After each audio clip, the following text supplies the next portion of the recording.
အားလုံးပဲမြင်ပါကျွန်တော်ဒီနေ့မှာတော့နာရူတိုစကင်တစ်ကောင်ကိုဈေးသက်တာလုံးနဲ့ဘယ်လိုယူရမလဲဆိုတော့ကျွန်တော်ပြောပြလို့ပေါ့နော်ကျွန်တော်အစားတော့ဒီဗီဒီယိုလုပ်ဖို့စိတ်ကူးတော့မရှိဘူးဗျနာရူတိုစကင်လေးကိုကျွန်တော်သဘောကျလို့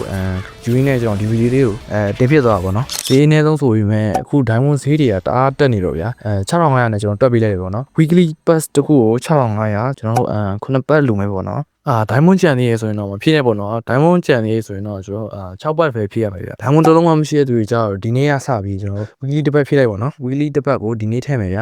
ပြီးရင်ဒီမှာ daily draw နဲ့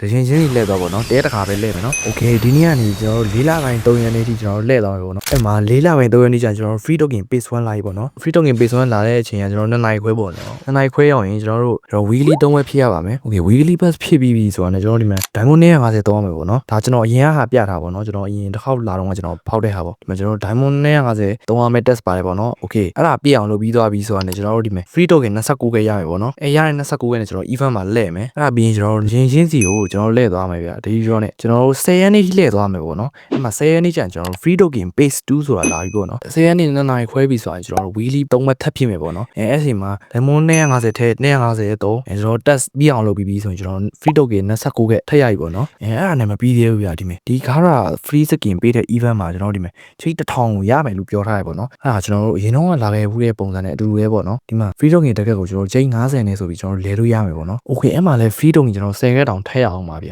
အဲ့ဆိုအားလုံးစုပေါင်း free token 39ခဲတောင်ရပြီပေါ့နော်ကျွန်တော်တို့အဲ့ဒါနဲ့လဲပြီးလို့ရှိရင်ကျွန်တော်တို့ coin 1000နေရမပြည့်သေးဘူးဆိုရင်ကျွန်တော်တို့နောက်ရက် daily draw နဲ့ကျွန်တော်ဆက်လက်သွားလဲလို့ရရပေါ့နော်ဘာလို့ဆိုတော့ကျွန်တော်တို့ event ရက်ကအရှိကြီးဗျ44ရက်တောင်လာပါဗျရေတစ်ခေါက်လာခဲ့တော့ကလည်းကျွန်တော်တို့44ရက်ပဲပေါ့နော်ကျွန်တော်အဲ့တစ်ခေါက်တုန်းက skin လဲတုန်းကဆိုရင်ကျွန်တော်မှာအချိန်22ရက်ကြီးများအောင်ကျန်သေးတယ်ပေါ့နော်ကျွန်တော်အဲ့ဒါမှစောင့်နိုင်လို့ဆိုပြီးကျွန်တော်ရှိတဲ့ diamond နဲ့ကျွန်တော်ဖောက်လိုက်တာပေါ့နော်အဲ့လိုမှမဟုတ်ခဲကျွန်တော်တို့ daily draw နဲ့လဲသွားလဲရပါတယ်အရင်ကြီးတော့မခက်ဘူးဗျနော်ကျွန်တော်မြန်မာငွေ4500ကျပ်ပေါ့နော်ကုန်ကြမယ်ပေါ့ဗျာအခုတော့မှ weekly pass ဈေးတွေကကျွန်တော်မိုးမြော်နေအောင်ထောင်တက်သွားတယ်ပေါ့နော်ဘာလို့လဲတော့မသိ weekly တစ်ပတ်ကိုကျွန်တော်6500ဒီရောက်သွားတယ်ပေါ့နော်ပိုင်ရှင်ပြောင်းသွားလို့လားတော့မသိဘူးပေါ့နော်ကျွန်တော်အဲ့တုန်းကလဲတုန်းကဆိုရင်ဒီပဲဗျအချိန်115ချိန်ထိရောက်သွားတယ်ပေါ့နော်လူတိုင်းကလည်းကန်ရှင်းမတူတာဖြစ်တဲ့အတွက်အချိန်100နဲ့လည်းရနိုင်တယ်ပေါ့နော်မရမှစိတ်မပူပါနဲ့ရကိုရပါတယ်ဘာလို့လဲဆိုတော့ကျွန်တော်ကိုယ်တိုင်ရင်တစ်ခေါက်တုန်းကဖောက်ခဲ့ပူတာမို့လို့ကျွန်တော်ပြန်ပြောပြတာပေါ့နော်ကျွန်တော်ရင်တစ်ခေါက်တုန်းက Naruto skin ယူခဲ့ပြီးအခုကျမှဘာဖြစ်လို့ Naruto skin ပြန်ယူလဲဆိုတော့Naruto skin ယူတော့ကျွန်တော်ရဲ့အရင်အကောင့်လေးပေါ့နော်ဒါပေမဲ့ကျွန်တော်လိန်ခံလိုက်ရတာဗျာအဲ့ဒါကြောင့်အခု Naruto event လာတော့ကျွန်တော်သတိရတယ်ကျွန်တော်